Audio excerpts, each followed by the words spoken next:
Maggie Thatcher was always ready to be articulate in her condemnation of Israeli barbarism or atrocities. Go forward to today, Israel has a partly fascist government now, yet the Conservative Party and to the Labour government as well are much more friendly or well-disposed towards what is a far more barbarous apartheid government. Britain's special relationship with America has taken us into a terrible place. When you're dealing with the terrible events in Gaza, where we're supplying arms and so on and giving diplomatic cover, you are paying a heavy and horrible moral price and betrayal of everything which Britain claims to be. For a long time, we had a cross-party cartel in Britain. The Labour and the Tories took the identical position. These marchers, they're in the tradition of the Chartists, the suffragettes. These are part of what it is to be British. Paradoxically, it's the British media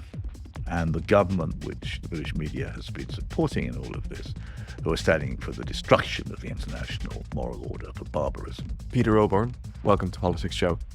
Thank you very much. It was a real pleasure. The pleasure's all mine. We're here to talk about your new book, out today, did you say? It's in fact published today, yes. Today. Complicit, Britain's Role in the Destruction of Gaza. Mm-hmm. It's a fantastic read, a real page-turner. For anyone watching this now that isn't familiar with you, your work, how would you like to introduce yourself? It's nice of you to give me the opportunity to describe myself. I've had a long and meretricious career in political journalism. I was political editor of The Spectator, as chief political commentator of the Daily Telegraph. I've been, what other marvellous things have I done? I was commentator for the Daily Mail. But now I write for the Middle East Eye, a column for them, which is a column which takes generally pro-Palestinian view of what things which are going on in Gaza and the West Bank. And I write occasionally for Declassified and Byline Times, and I write quite a lot of books. Mm-hmm. This is the latest. And what books they are? I've written several books on cricket. Almost my first book was an investigative book, really, into Basil d'Oliveira, who was as it was called in the 50s and 60s, a coloured cricketer in South Africa. Right. And he was a bit of a genius. But under apartheid, you were invisible. You weren't even supposed to play cricket, and doctrinally, you weren't any good. And so Basil sort of played cricket for on these wretched pitches. Nobody saw him. And then he was the first ever captain of what really is the South African cricket team, because there was a non-racial cricket team. Yeah, it wasn't whites, although whites could have played had they wanted to, I suppose. Mm-hmm. And it went up East Africa, and he was captain. He was a magic. And then he gets to his early 30s, and his friends are saying to him, "Look, you can't get. The only way you can get to a first-class cricket match in South Africa is as a spectator, not just as a spectator in a cage, because that's where they put the blacks." Yeah. And Basil, he writes these greening letters. There was a greening to the greatest cricket writer, commentator of all time, John Arlott, from from Cape Town, and Arlott amazingly reads these letters and takes them seriously. Gets Basil a job in English League cricket, which is low. But once he's there, it's like having an unexploded bomb, because he's a genius. Mm-hmm.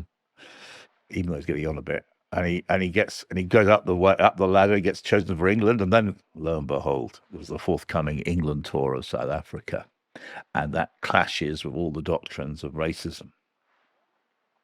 Anyway, I wrote the book, and it basically leads to the end of South Africa as a as a cricketing sporting nation, because it's out.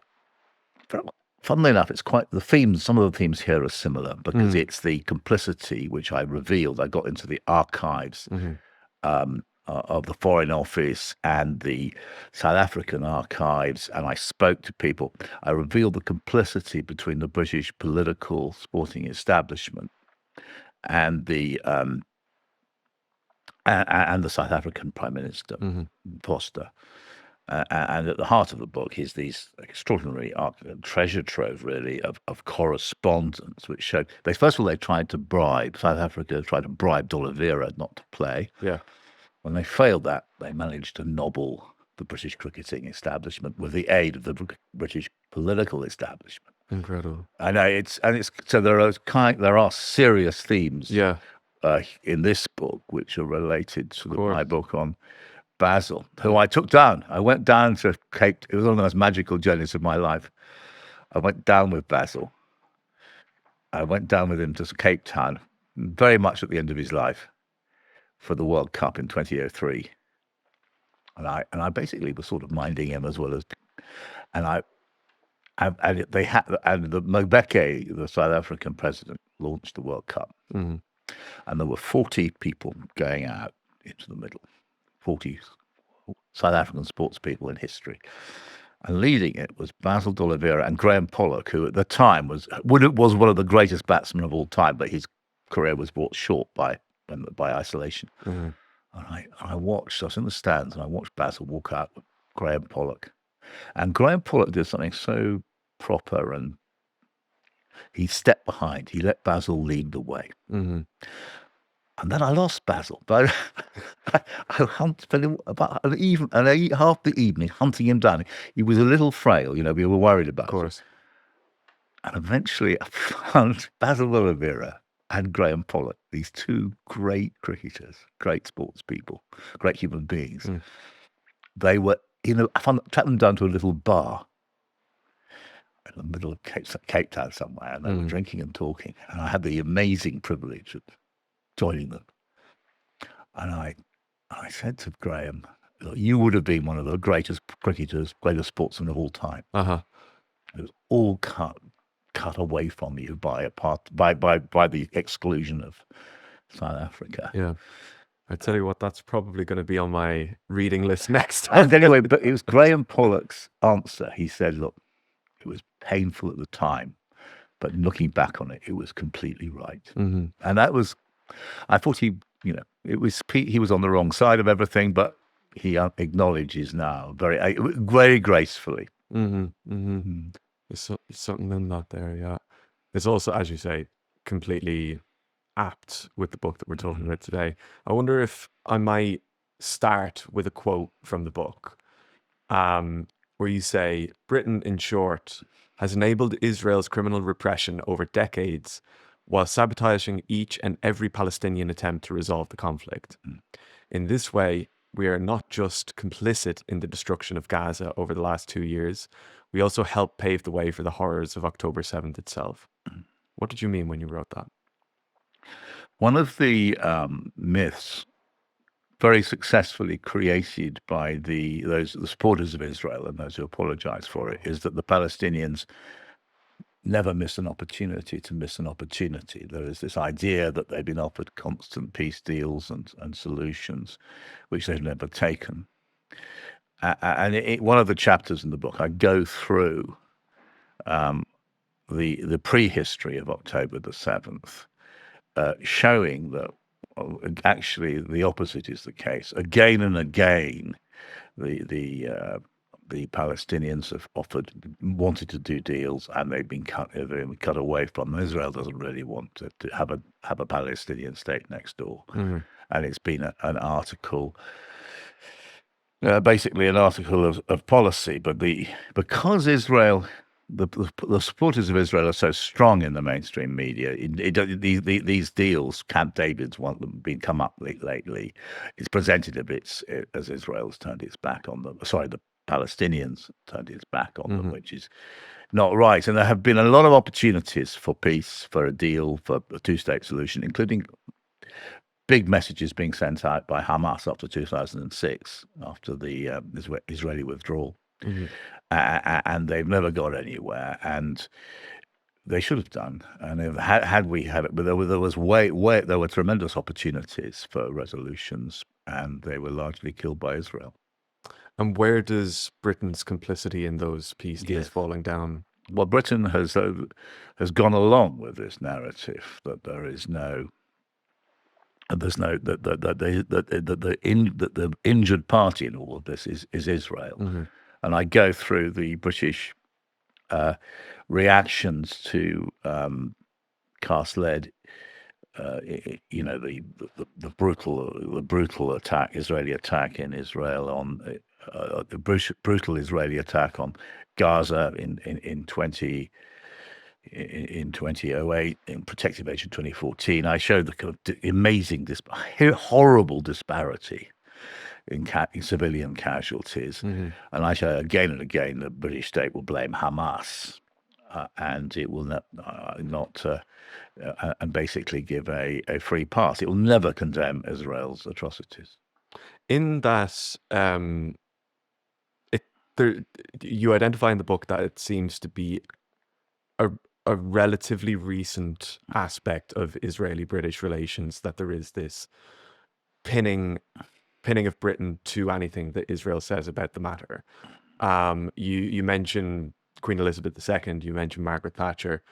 In particular with Thatcher, it seems quite interesting to the reader that the government that we have in place now seems to be more pro-Israel than Margaret Thatcher was, or more undyingly supportive of Israel. Yeah, this is the case. I mean, Thatcher was pro-Israel, and she had a lot of Jewish people in her constituency. She was a ferocious opponent of anti-Semitism. But Maggie Thatcher, it's interesting, was always ready to be articulate in her condemnation of Israeli barbarism or atrocities, which was, and that was in the early 80s, mid 80s. Now, if you go forward to today, Israel has a partly fascist government now. It's the most far right government in Israeli history, and yet the Conservative Party and the Labour government as well are much more friendly or well disposed towards what is a far more barbarous apartheid government. It's an apartheid state. Everybody says so. That the British government won't call it out. It's committing what the majority of experts now regard as a genocide. British government can't call it out, whereas Maggie Thatcher, when it was a much less extreme government, was ready to call out Biden big time. And suspend arms and tell him to stop doing it, not stop killing, stop war crimes. I wonder what you identify as the reason that there's this change. I mean, there's questions of lobbying, there's questions of allegiances to the United States, but where is the change coming from in British standing towards Israel? I think the first biggest change in many ways of the last 40 years in this territory is the doctrine of neoconservatism. If you go back, which broadly speaking says that international law is a nonsense, is wrong. See, if you go back 40 years, the people who were running Britain, the United States, Israel, they'd all grown up in the 1930s, 40s as a whole. They'd seen World War II and the 1930s when everything went wrong. They'd seen the collapse of the League of Nations. What it meant not to have an international order which worked. And Maggie Thatcher was absolutely clear. You would never hear this from a modern politician. International law is all we've got. She gave a lecture to a Jewish journalist about this. Phenomenal lecture, actually. It's sort of there for all time, after he said, you're betraying Israel by condemning us. because Israel had bombed a nuclear reactor. And she said, "International law is all we've got." And she speaks. That is somebody who grew up and went through World War II. Our current generation, I think they've forgotten all of this stuff, and the dominant hegemonic intellectual position is neocon. The neocons say the international law is rubbish. It's all about us or them. That's their basic position. Go either us, our friends, or the enemy. And that has dominated, as we can see, with such awful effect, a US policy going back to the younger Bush. And it's become a central way in which the British Conservative Party and the Blairites have come to see the world. And the Blairites are now running the Labour, really. Would you define the current government as kind of adopting that neoconservatism in a way? Because I mean, a fan of British politics would say that the Labour government is the most left government that we've had in 15 years. But yet you have this divide between the domestic policies of a government, but then also interviews, where the famous interview for LBC with Keir Starmer basically saying that Israel have the right to cut off food and water to Gaza. Collective punishment. They have the right to commit war crimes. Yeah. And this is a man who's a former DPP. He'd represented, as you point out in the book, Croatia at the ICC. I think that Starmer's a bit of a mess, to be honest, in kind of conceptually, politically, policy-wise. But you can. I have a chapter on Starmer's politics, and I think as Prime Minister, as Labour leader, he took the view that in order to reassure the rest of the world, he had basically to do whatever the Americans did. He sort of shadowed the Biden administration in opposition, and that took him in, and that was his signal to his party, to the British media, to the establishment more generally, that you can trust me, I'm reliable. And unfortunately, and maybe it's bad luck on him, because Biden was, as we all know now, a pathetic figure who couldn't stand up to Netanyahu, and that's allowed the slaughter to continue. And Starmer went along that very dreary, horrible path. I think that's the main thing which motivated Starmer vis-a-vis Israel, although he was also formed, and I think that this is also very relevant, by the Corbyn and the so-called anti-Semitism crisis. And so he was, having framed himself as the man who can to deal with the anti-Semitism legacy of Corbyn, then to go into action criticizing Israel's atrocities, I think was difficult for him. And I think that also explains this awful moment when he's asked by Nick Ferrari on live radio, isn't he? But you can see it in YouTube, his face. He knows he's here is one of the most erudite human rights lawyers in the world. Starmer justifying collective punishment, and you can see all these. I think you can see all of those thoughts. What shall I say politically? But what is right in terms of facts, and he can't really cope with it. And the only way he resolves it is by saying we must obey international law, but it's okay to commit a collective punishment at the same time. In terms of morality, then, where does that kind of have the leaders of the Western world in their response to this in the last 2 years? In the last 2 years, but also historically as well. I mean, Britain has got this history in the region. America kind of adopts in the 1970s the role that Britain had for quite a while. Whereas now there's kind of it is a moral question at this point. If you've got a majority of human rights lawyers or experts in genocide defining something that's happening in Gaza, but a human rights lawyer that's leading the British government is reluctant to do the same. I tell you, it's a very big central problem here. You have on the one side, you have all the human rights organizations, Amnesty, Human Rights Watch, but Salem in Israel, Al-Haq. You have the United Nations and its various agencies. You've got the Red Cross. All of them are saying, without exception, Israel is committing terrible war crimes. Most of them are saying Israel is committing genocide. Who is on the other side of that argument? Clearly Netanyahu and the Israeli state. And furthermore, its allies, which happen to include the mainstream British press. Not all of them. There are exceptions. The Guardian has its good moments and its bad moments. But the Financial Times, I think, has been very straight. But if you look at the Times, the Telegraph, the Mail, the Express, the Sun, and I'm afraid a lot of the time the BBC, it's been that they've kind of been on the side of Israel against international law.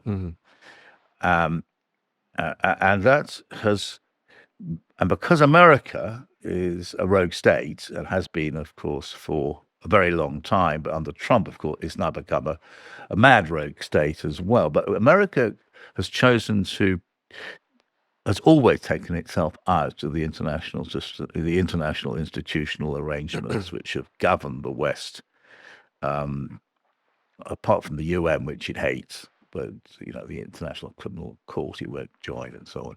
So America is hostile to the rule of law.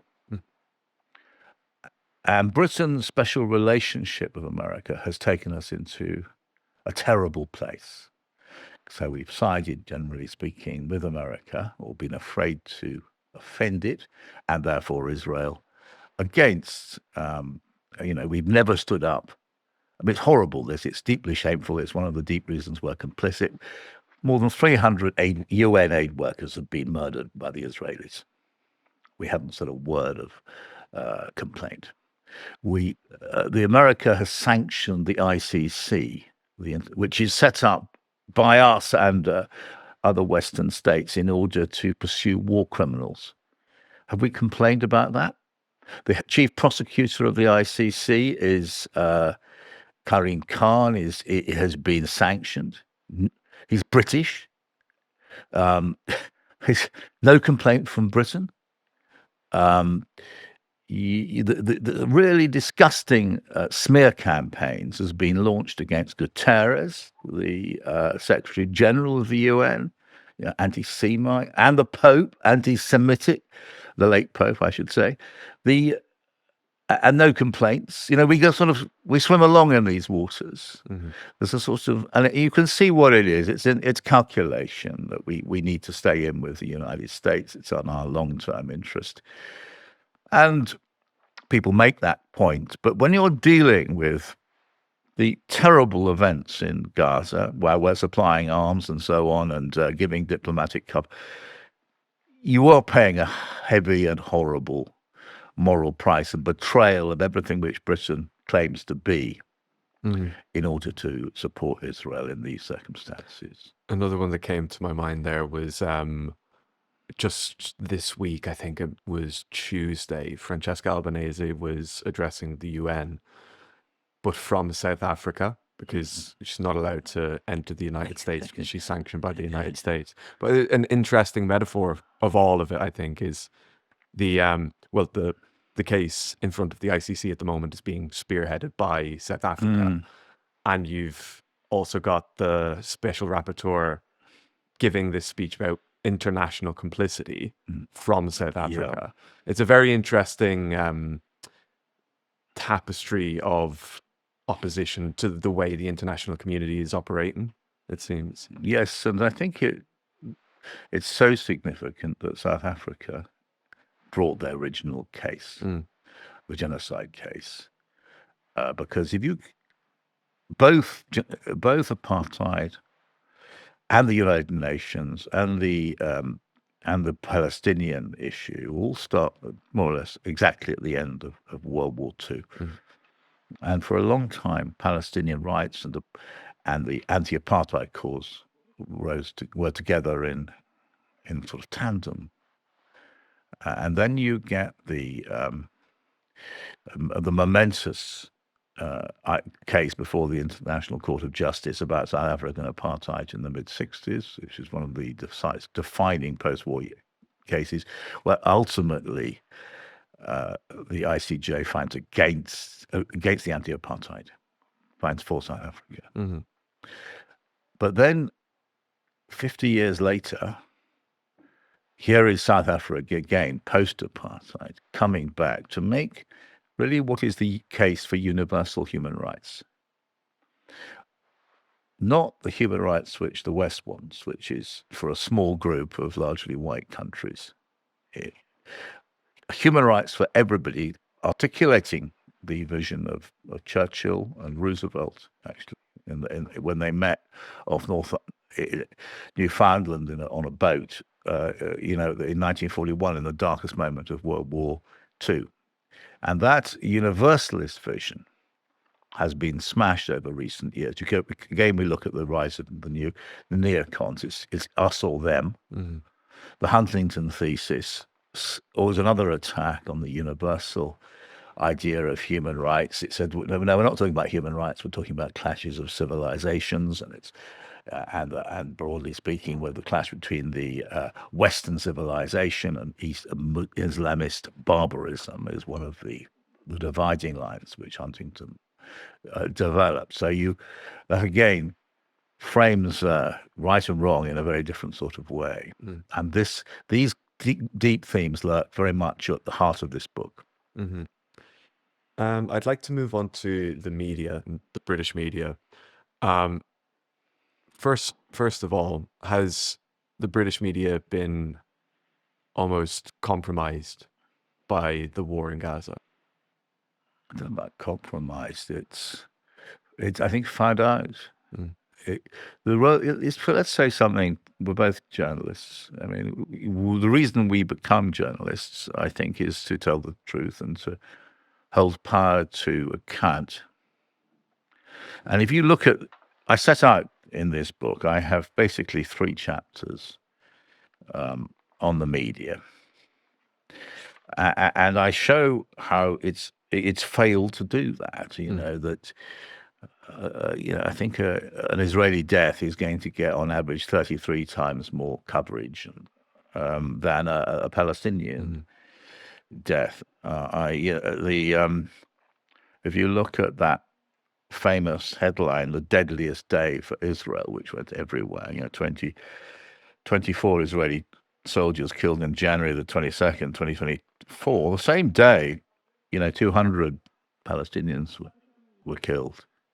And in fact, they just got a small para somewhere. I mean, look at the way that the British media has covered the deaths, and it's of Palestinian journalists. More than 200 have died, have been killed. That is to say, by Israel. It's practically ignored. The BBC, a study was made of it. The BBC reported 6% of Palestinian journalists' deaths. It's the dehumanization. The Palestinians are turned as to, and then I look at the sheer bigotry of it. I mean, the language used by quite a number of respectable British journalists about Palestinians, it's beyond belief. I mean, we need a faith-based reality. Much of Muslim culture is in the grip of a death cult that sacralizes bloodshed. That's one columnist, or he did withdraw the tweet in the end. I mean, admitting Gazan refugees would be proof that Britain has a death wish. That's the Daily Telegraph. The plain and simple historic Islamic bloodlust and so on. It's very brutal and horrible language, open support for ethnic cleansing in mainstream British organ. I mean, it's been it's racist. I mean, I think you have to say the coverage of the whole Gaza genocide, which is the way that most experts now call it, has been racist, extremely racist. There's also been, and you write about it as well in the book, the phenomenon of any coverage that is attempting to shed light or show the truth of what happens there often is bombarded, is probably not the right word, but there is a lot of policing of the language of the media when it comes to Israel's conduct, and there's an absence of that kind of activism. No, quite. You know, I mean, particularly for the first year, there was Israel. You know, there would be these mysterious Palestinian deaths. Nobody explained why they died or who was responsible, who killed them. The language has been very. If you look at Netanyahu is wanted for alleged war crimes. How often does that get mentioned when they do reports? You know, Trump is. You know, when Netanyahu met Trump, you know, you've got a convicted felon, and they met somebody who is wanted for war crimes. And then the media tells us they've done a peace deal. I mean, it's rubbish. You know, it's the two protagonists in the genocide have come together to sort something out between themselves. The Palestinians are nowhere. And look at the media coverage of all of that. It's just weird. It's the I mean, to use the phrase the Israeli lobby, you speak about that in the book, and acknowledging that it is used as a phrase, as an anti-Semitic trope. There is NGOs, focus group, or special interest groups that do often work to kind of put pressure on the media almost, or to put pressure on governments in the interest of Israel. Do you think that there's any cut through in the general public for these organizations? And if there is, or if there isn't, why do governments seem to be so disjointed with the public on that? Well, so you're asking several questions at once there, I think. Why is there a difference between the position taken by governments and the position taken by ordinary voters? Is that right? Yeah. Because the governments, both in the United States, but very much so in Britain, have been in a completely different place from voters. The British voters have wanted a ceasefire from day one. Whereas successive governments have been, generally speaking, supportive of Netanyahu since day one. There's been a huge gap between the public and the people and the voters. I think the main reason for that, I explained in the book, is the United States, because Britain has this special relationship which has been so disastrous for us. I also look at the role of the Israel lobby, which it's a technical point almost, because it's something which operates in where people are powerful. It's about affecting the British policy at the elite level, and it is a sensitive subject. You can fall very much so into anti-Semitic tropes writing about it, but it certainly does exist, and you can't understand a lot of policy decisions without understanding there is a powerful, highly influential lobby for Israel operating inside both parties. And I describe it in how it works in the book. And the sheer influence that lobby tends to have is kind of what's most jarring about the situation, is that there's such attention to detail put on things, like, again, whether it's the media, the reporting of atrocities, how governments react to atrocities, all seems to be done cautiously so as not to upset that lobby. For what reason do you think there's such care taken on that side? Just trying to think of I think that journalists. Look, this is perfectly legitimate, what I'm going to describe now. If you as a journalist for a mainstream paper, and you even make a tiny error, talking about Israel, there's going to be a letter, right? The letter is going to be written by influential people to your paper saying, why on earth are you writing this? Why are you writing false stuff about Israel? And add that to the fact that the vast majority of journalists, and that included me for a long time, don't really understand what's going on in Israel, the West Bank, Gaza. We don't know about, the 1967 and the Green Line and all of this. It's complex stuff. Yeah. And so they're writing about stuff they don't. We are, because I used to include me. I think I'm a bit more knowledgeable now. You know that if you make one mistake, you're going to get a call from the editor's office. What's gone on?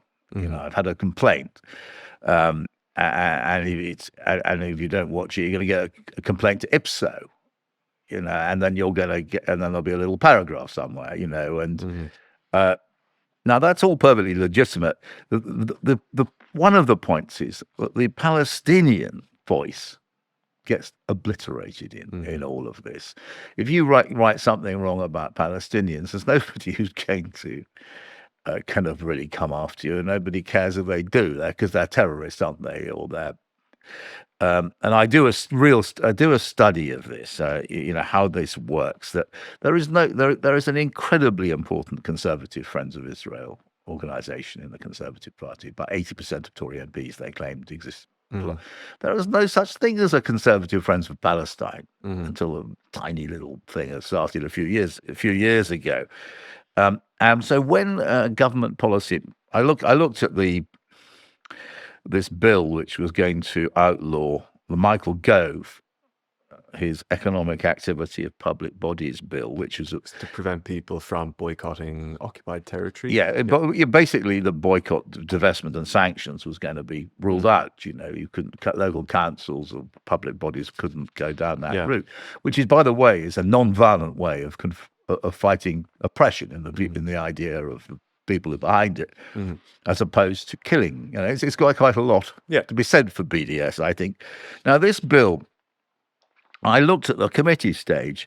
They invited the Conservative Friends of Israel, not the Conservative Friends of Palestine. They invited UK lawyers for Israel, not lawyers for Palestinian human rights, etc. It goes on and on. A pro-Palestinian columnist, as we're not there, but the pro-Israeli columnist, yes, they were there, and so on. And it's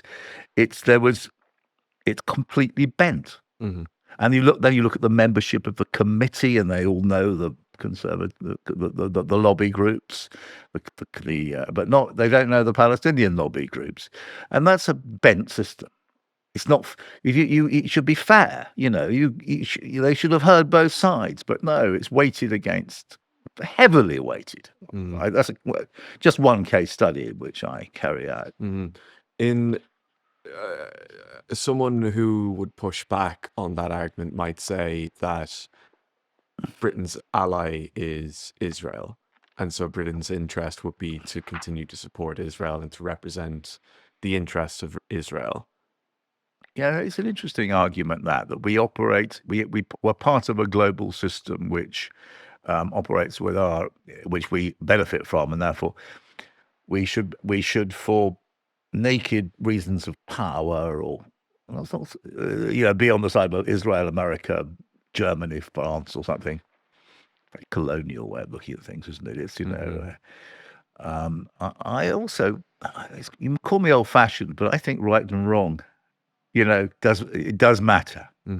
And it's not inconsistent, by the way, to say we're friends of Israel, but as Maggie Thatcher did, but if the sort of rocket she handed out to Begin in 1982, or suspending arms, as Britain has often in the past, but why can't we do that again? But that's apparently something which is on a great affront to our friends. But we've done this repeatedly, suspended arms sales to Israel in the past, not now. And just in terms of how we've seen on the streets these physical manifestations, protests, people have become completely aware of the situation and want to act, not just in the UK, across the globe. How significant do you think that people power is going to be in exposing complicity? Yes, one of the dirtiest aspects of the last 2 years has been the political media treatment of the protesters who, week after week, have been turning up on British streets, protesting against, calling for peace and protesting against British government policy, sale of arms and so forth. They've been represented as as sort of terror supporters, anti-Semites, woke, kind of enemies of the state, anti-Western. And it's a very important role played here by the mass media, the mainstream media, because they led these attacks on the hate marches and they amplified the political attacks. And the importance of the marches is that for a long time we had a cross-party cartel in Britain. The Labour and the Tories took the identical position. It did become more nuanced later on, that Netanyahu must be supported at all costs. How were you, in the face of that, how were you to protest as an ordinary person who felt there was something deeply wrong about Britain's support for Israel's barbarity? And that was to take to the streets. And that space they had to be smeared, and they were. The media went after them week after week, attacking them as rancid enemies of everything that was decent. And one of the reasons the longer I got involved in writing this book, the more I felt that these people are heroes.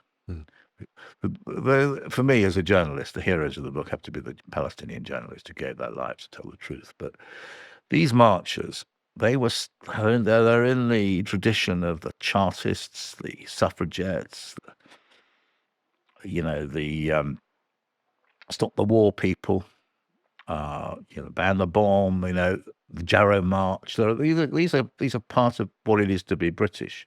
These protest marches, and also, in a deep irony, they're standing up for the international moral order. Well, they're standing up for the United Nations, the International Criminal Court, the idea of justice, the idea of supporting the underdog.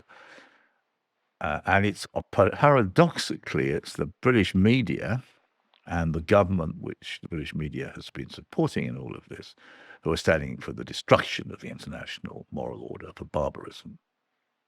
To continue just briefly on the media, one topic recently in the UK was the West Midlands Police decided to ban Maccabi Tel Aviv fans from attending the game next week in Birmingham. And you write in the book about a previous incident in Amsterdam and how the media covered that, and how the political levers of whether it was the local government in Amsterdam, national governments across the world, the Israeli government, Israeli ambassadors reacted and kind of shaped a narrative around an event that seems to an observer that was almost the attempt with the West Midlands Police. I'll tell you, what I did in Amsterdam, and I did it very thoroughly, is that there was a piece of footage of Maccabi fans going after, beating up, etc., chasing local Dutch, and it was put out on British and, by the way, around the world TV as the exact opposite. As Dutch chasing Maccabi, and that's an incredible failure in basic professionalism, and it's completely misleading to the public, and it sort of set the scene for what happened in that ahead of that for the Aston Villa game. Now, I'm sure that many of the Maccabi fans are fantastically decent people, but a number of them were singing "Death to Arabs." Worse than that, they were getting involved in violence, and so they were getting kickback. I'm not saying it was all one side, but the "Death to Arabs," and also just mocking the dead children of Gaza during what many people regard as a genocide. They had songs about dead children, genocidal songs, and the West Midland Police reached this decision that it would be best not to have them in Birmingham, actually, isn't it, for the game? And Starmer got involved, waded in, backed by the British media, and said, no, they should come. This is anti-Semitic not to let them in. Now, I can't understand why Starmer got involved there, because, you see, do we really want... Imagine if it was they went around shouting death to blacks. Would we allow football hooligans coming in, marching through Birmingham streets, Brixton Street, shouting death to blacks? Mm-hmm. And during during the slaughter that's going on, when more than 20,000 children are now thought to have died, just mocking the dead children of Gaza, do we really want that? Genocidal songs on British... I can't understand, A, the decision by the British Prime Minister, or let alone the coverage in the British media, which was largely supporting Mr. Starmer. It does speak to aspects of all the complicity, though, doesn't it? Where there's one side that is willfully misrepresenting the facts, that the police have decided that this is a security risk. It has happened at football games before. It's happened at football games in the UK before. To then imply that that is an anti-Semitic decision, it possibly goes as far to undermine or to be anti-Semitic in itself, to say that the reason the people that are being banned from this are a representative of all Jews, but also to speak in the House. Yeah, that's an anti-Semitic presumption, actually. That many Jews I know for certain absolutely horrified by the conduct of the MAC, and they are not representative of Judaism. Absolutely not. That they're Israeli football fans. All countries have terrible fans. We all know that. But I think the language around this was very misleading and bad and divisive from the British Prime Minister. But it's also the I think, particularly in the genocide that's ongoing, the British public, one would argue, are a lot more aware and a lot more acutely educated on Palestine and Gaza and Israel, where representing these news stories in a way that's misrepresentative does not seem to work anymore, or it doesn't seem to have the same kind of cut through, or there's a disconnect between government messaging and public understanding when it comes to Israel. That is justified, because there was a poll, I think YouGov carried it out, which showed that the British public was supportive of the West Midlands police and not the Downing Street intervention. I would add here, though, that you can see it fits into the general strategy of the Starmer government. Which is, generally speaking, to pillory Muslims as sort of terror supporters. That has been the language used by Starmer and his allies, the country of strangers, the language used by his advisors, shaking off the fleas about Muslim voters.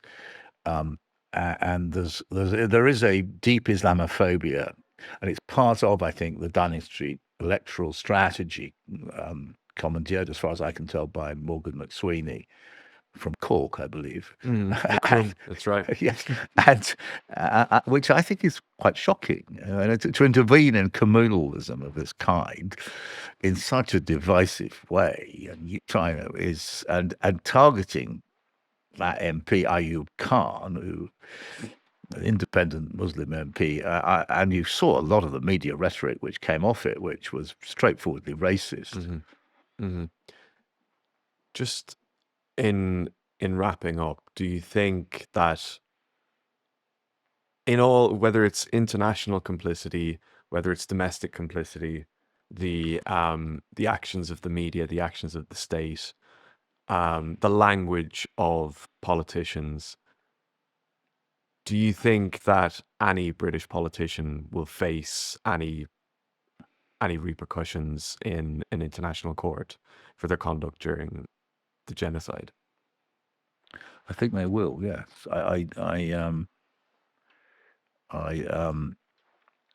you can look at the way the ICC, the International Criminal Court, is being targeted by the United States.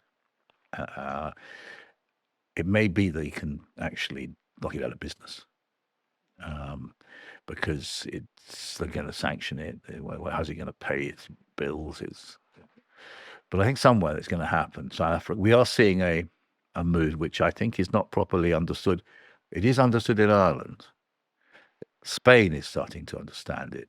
You saw the remarkable events, sort of popular manifestations of support for Palestinians in Genoa in Italy. You're starting to see a change of consciousness around the world, but it's not yet understood, I think, in Britain, among British politicians, in the in the White House, in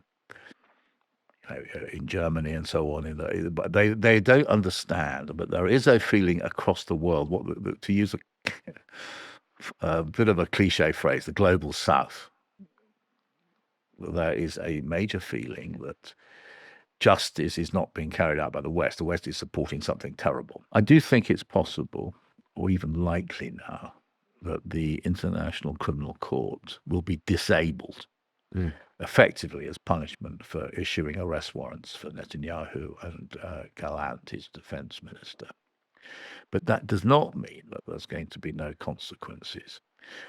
First of all, in due course, it's in my view, almost certain that the International Court of Justice will rule that this has been a genocide. Everything suggests that it will. Now, if that happens, under the Genocide Act, British ministers are going to be, and others, military commanders, the British system will have no choice but to punish them, go after them, because the Genocide Act saying that aiding or abetting a genocide is a criminal offence. Now, they may be protected by the nicety, more than a nicety, that the Attorney General is appointed by the Prime Minister, and therefore he will be sacked if he decides to go ahead. You'll be political protection. But even if that doesn't happen, I think you're going to find new organizations around the globe, backed by governments, which are going to punish British ministers and other ministers in other countries who have been involved in aiding and abetting a genocide. And you will get red notices suddenly being issued for British ministers or former ministers, possibly prime ministers. One of the darkest, the saddest things actually about recent is that there were no consequences for Britain for embarking on an illegal war, which is the most, according to the Nuremberg trials, the most serious international crime, and an illegal war in Iraq on the basis of lies.